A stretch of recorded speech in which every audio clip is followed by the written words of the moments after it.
AITA for walking out of my boyfriend's family dinner after they served me food I'm allergic to. It's been a whirlwind dating Alex over the past year. I honestly thought we were a perfect match. He's kind, charming, and has this ability to make me laugh like no one else. But there's this one thing that's always been a little tricky, his family.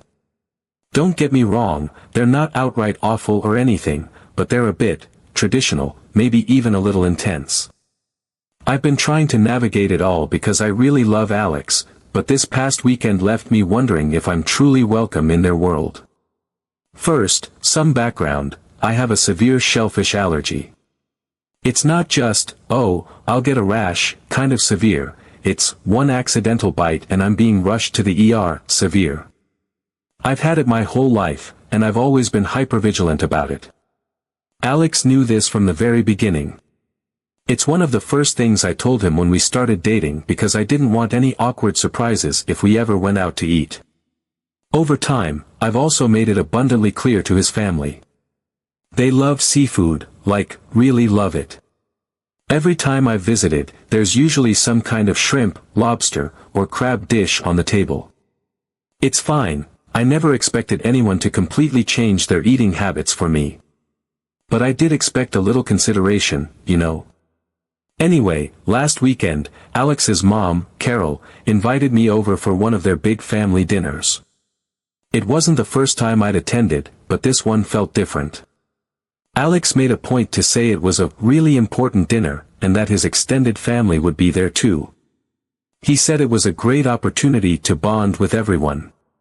I'll admit, I was a little nervous, but I was also excited. I figured it would be a chance to show them that I cared about Alex and wanted to be part of his life, family and all.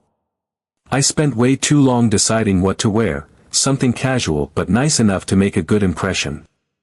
Alex picked me up, and we drove over together.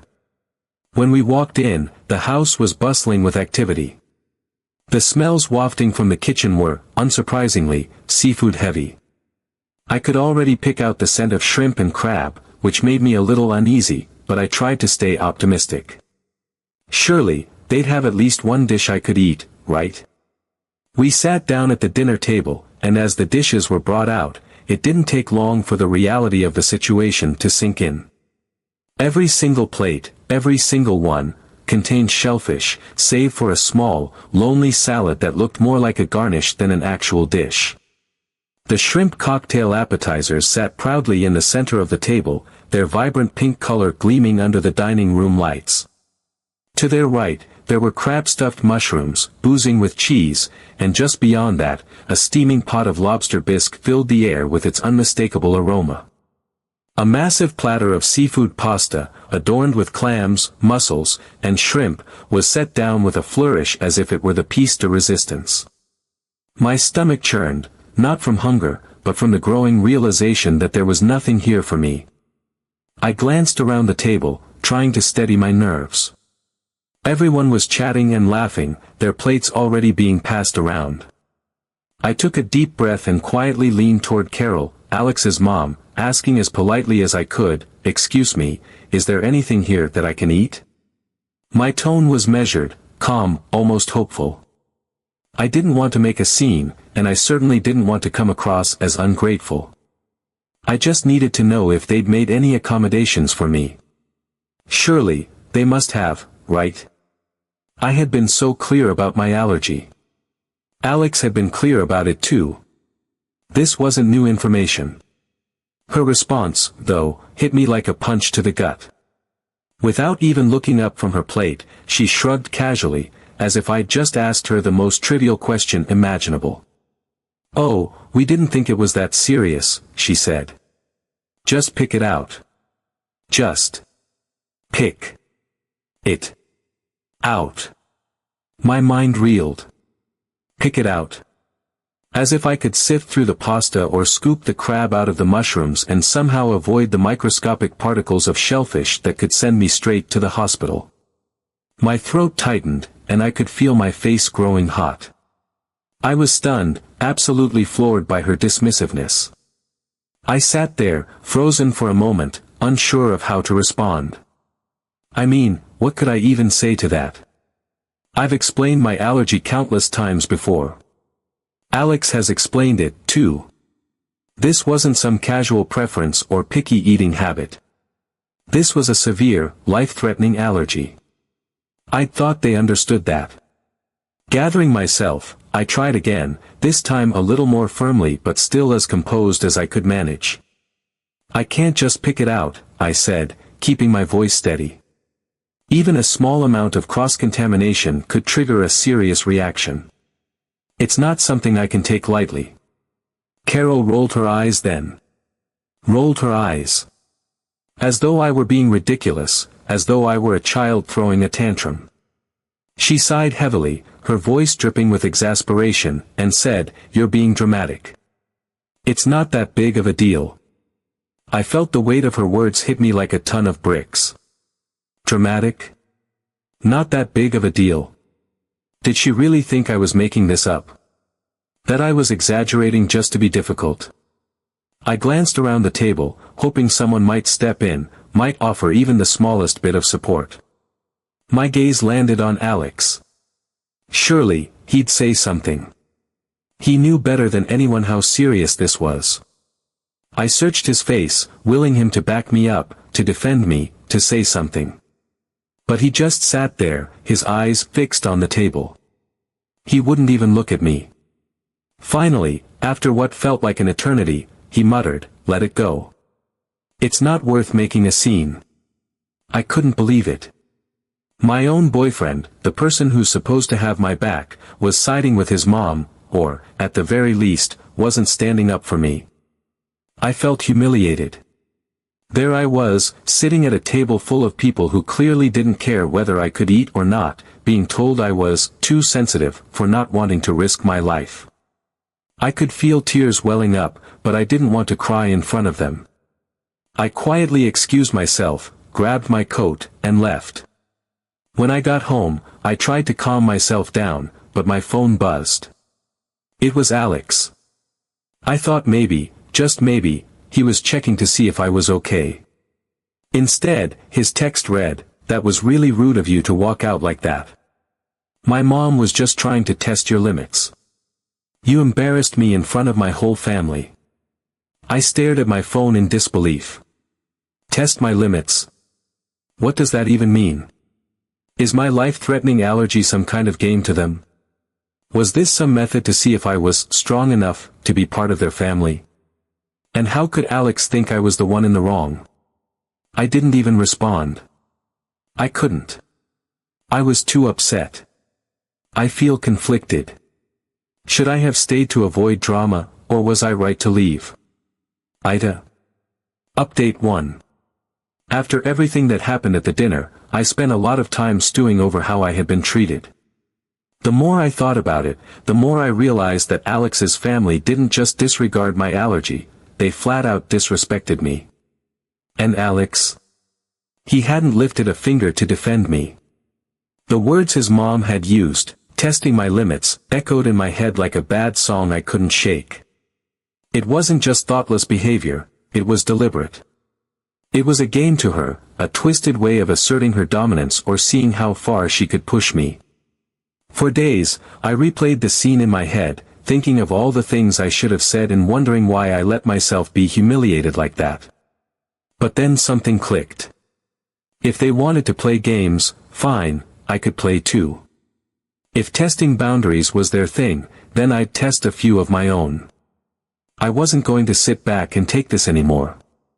I'd spent too long trying to be polite, trying to fit into their little family dynamic. If they wanted a show, I'd give them one. But this time, it would be on my terms. I started with a plan. I needed something precise, calculated, a way to turn the tables without making it obvious. I didn't want outright confrontation or to come across as petty, I wanted something subtle but impactful, something they wouldn't even see coming until it was too late. The thought filled me with a sort of wicked determination. After days of mulling over every possible approach, I settled on an idea that was bold, risky even, but absolutely perfect. I decided to invite Carol and the rest of Alex's family over for dinner. It wasn't just a meal, it was the first move in my carefully crafted game. It was my chance to regain control of a situation they'd so callously disregarded, and I planned to do it with a touch of irony that they wouldn't soon forget. When I picked up the phone to call Carol, I'll admit my hands were a little shaky, not from fear, but from the sheer adrenaline of what I was about to do. As the phone rang, I mentally prepared myself for the smugness I knew was coming. And sure enough, the moment she picked up, I could practically feel her self-satisfaction radiating through the receiver. She answered with that unmistakable tone she always used, the kind that dripped with condescension and just a hint of passive aggression. It was as if she'd been waiting for this call, as if she'd known all along I'd eventually come crawling back to make amends. When I extended the invitation, her reaction didn't disappoint. She barely let me finish my sentence before cutting in with her own narrative. "Oh," she said, her voice practically oozing with superiority, "so this is your way of apologizing for walking out on our dinner?" For a split second, I was stunned. Apologize? The word reverberated in my mind like an insult.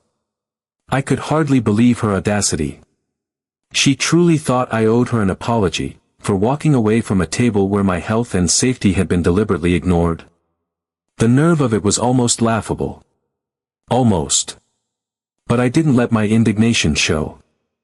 I forced myself to take a deep breath, to push down the fiery retort that bubbled up in my throat, and instead, I responded sweetly, "Yes, this is me making things right."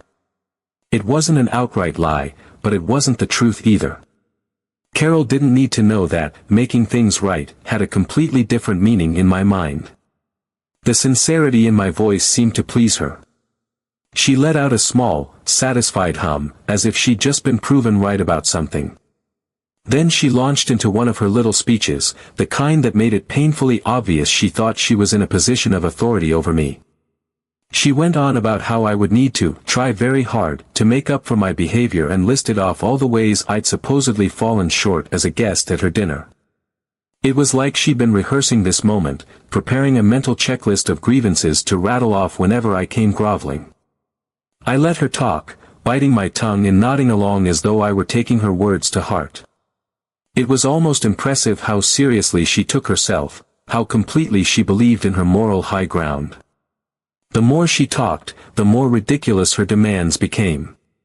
She mentioned how important it was for me to show respect to the family, how I needed to demonstrate that I valued their traditions and understood my place in their dynamic.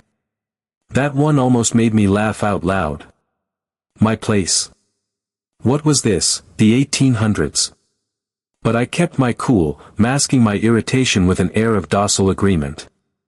I assured her, in my sweetest tone, that I'd put in my very best effort to make the evening wonderful. I could hear the satisfaction in her voice as we wrapped up the call, as though she truly believed I was bowing to her demands, desperate to earn back her approval. When we hung up, I sat back in my chair and smiled to myself. Carol thought she'd won. She thought she'd put me in my place, that I was groveling for her forgiveness. She had no idea what I was planning. This wasn't about apologizing, this was about making a point, and I was going to make it loud and clear.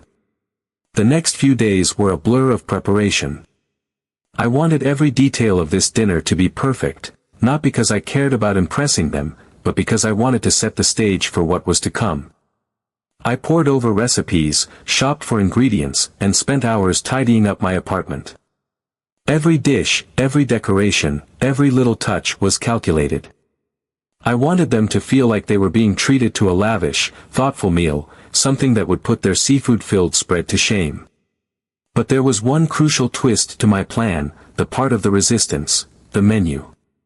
It wasn't just any menu, it was a carefully curated symphony of subtle defiance, hidden beneath a polished veneer of culinary sophistication. Every single dish I served would be something that Carol, or someone else at the table, disliked, not because of allergies or dietary restrictions, I wasn't that cruel, but purely because of their personal preferences. This wasn't about endangering anyone, it was about serving a healthy dose of their own medicine. Over the months of attending their family gatherings, I had paid attention, closer attention than they'd probably realized, to all the little comments, offhand remarks, and scrunched-up noses. I remembered everything, every time someone had complained about a particular flavor or ingredient, every passing comment about hating this or never eating that. Carol, of course, despised spicy food. She'd made that abundantly clear at one dinner when someone had brought a mildly seasoned dish, and she'd spent the entire evening dabbing at her mouth with a napkin, muttering about how anyone could enjoy something that burns. Alex's dad couldn't stand mushrooms, calling them slimy and earthy, and his disdain was so strong he'd once refused to eat an otherwise perfectly normal stew because it had a few diced pieces of mushroom in it. Alex's sister, meanwhile, had a particular hatred for olives. She'd gone on a rant once about how they ruined everything they touched, and I'd watched her visibly grimace when someone brought an olive-studded bread to a gathering. These preferences weren't just passing dislikes, they were deep-seated aversions, the kind people make a point of avoiding at all costs.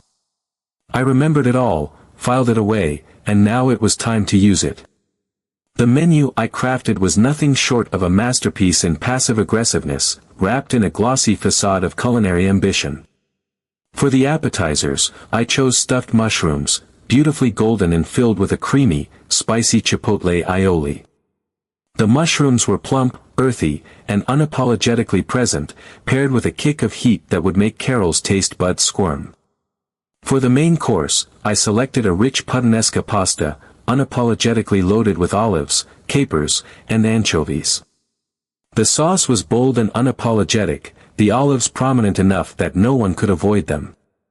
On the side, I prepared a medley of roasted vegetables, generously seasoned with cayenne and paprika, ensuring every bite carried a satisfying heat.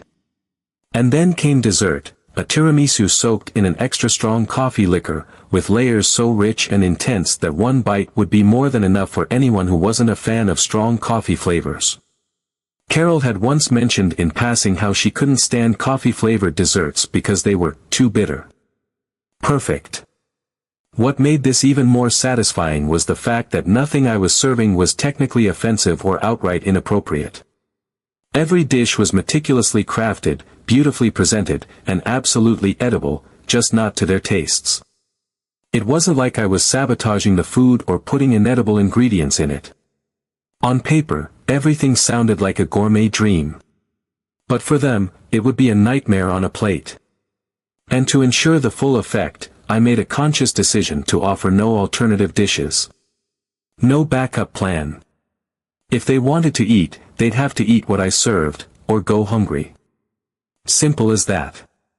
The day of the dinner arrived, and I threw myself into the preparations with a level of energy I hadn't felt in ages.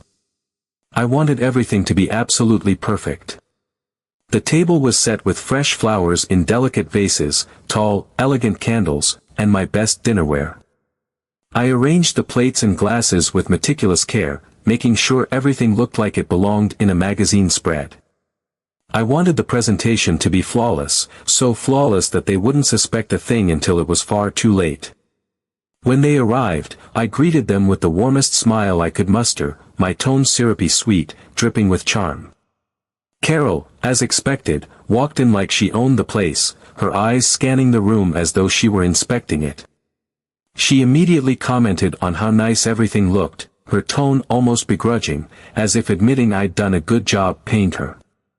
Still, she seemed genuinely pleased, or at least convinced that I was bending over backward to make amends.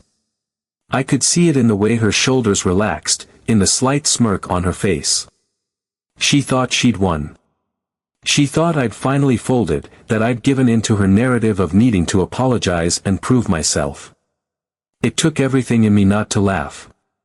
Alex, meanwhile, seemed a little more hesitant. He'd been trying to play the role of peacemaker ever since the disastrous dinner, urging me to smooth things over with his family. But I could see the flicker of doubt in his eyes as he looked around the room.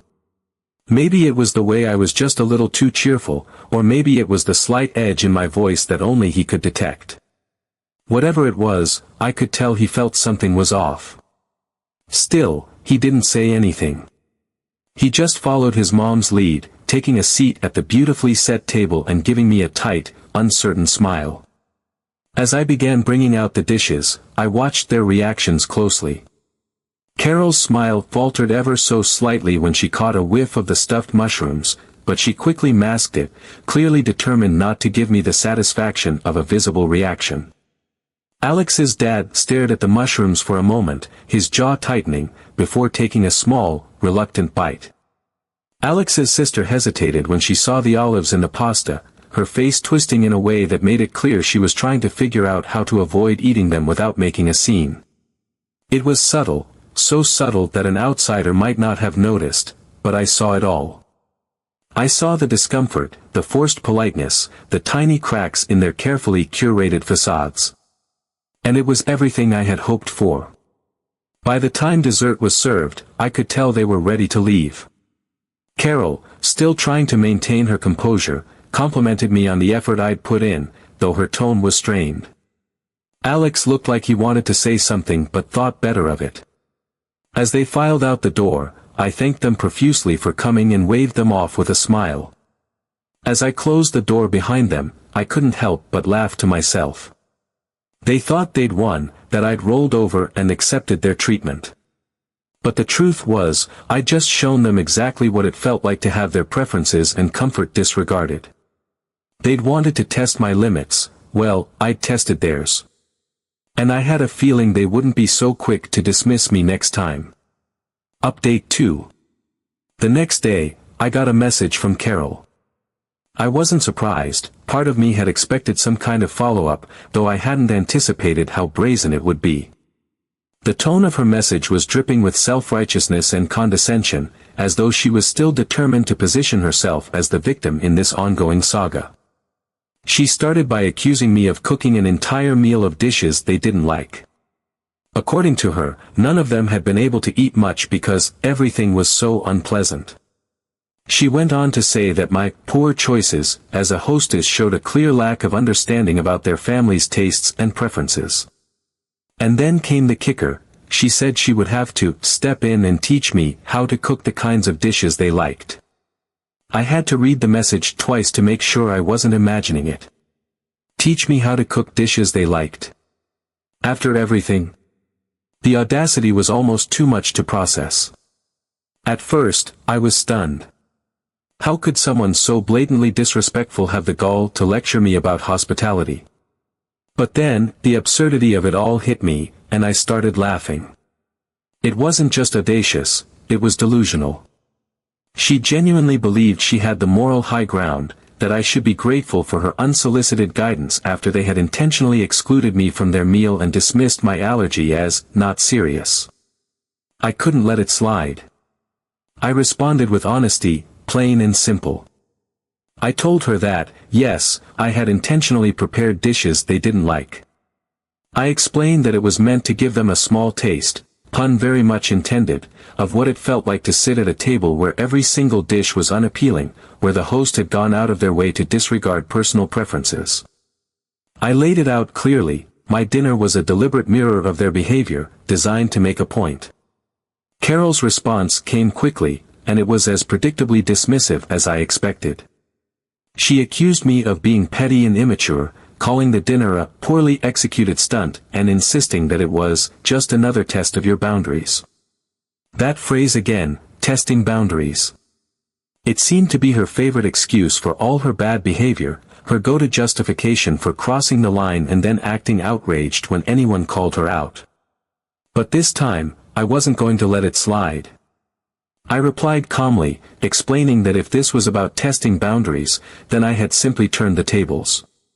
If they had been testing my limits with their dinner, then my dinner was a test of theirs, and, frankly, the results spoke for themselves.